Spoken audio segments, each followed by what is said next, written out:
In 2 Chronicles chapter 2, Solomon is preparing to build the temple in Jerusalem, the house of God, where God will dwell. And Solomon acknowledges that you cannot build anything great enough for God, although he is going to try his best.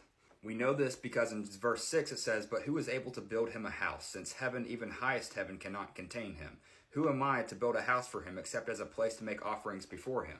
In this chapter, Solomon sends a message to Hiram, who is king of Tyre, and he requests skilled artisans and craftsmen proficient in working with gold, silver, bronze, iron, and textiles. In chapter 3 of 2 Chronicles, it says that Solomon began construction of the temple of the Lord on Mount Moriah in Jerusalem. This is the site where David had prepared a threshing floor for the temple.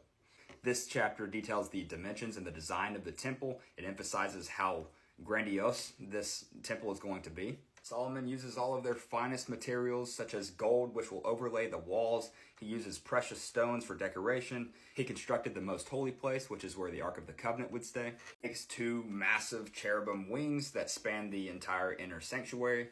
Chapter 4 of 2 Chronicles discusses the furnishings of the temple. It says that Solomon constructed a massive bronze altar.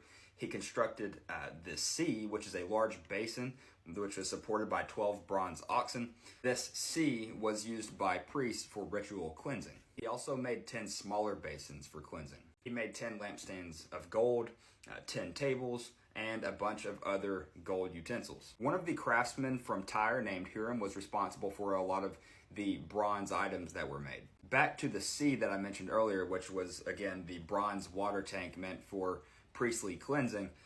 Just a quick fun fact, it held at least 12,000 gallons of water, which would be about 55,000 liters. Anyways, to chapter 5 now. It says that Solomon completed the construction of the temple, and he brought in all of the items that his father, King David, had dedicated to the Lord, and he placed them in the temple's treasuries. The focus then shifts to them bringing the Ark of the Covenant into the temple. Solomon gathered the elders of Israel, all the tribal leaders, and the Levites for this occasion. And it took place during the festival of the 7th month.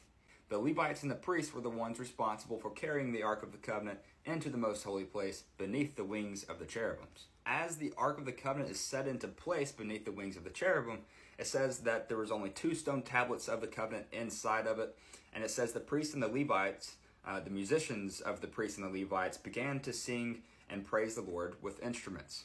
They are singing that he is good, he referring to God, and that his love endures forever.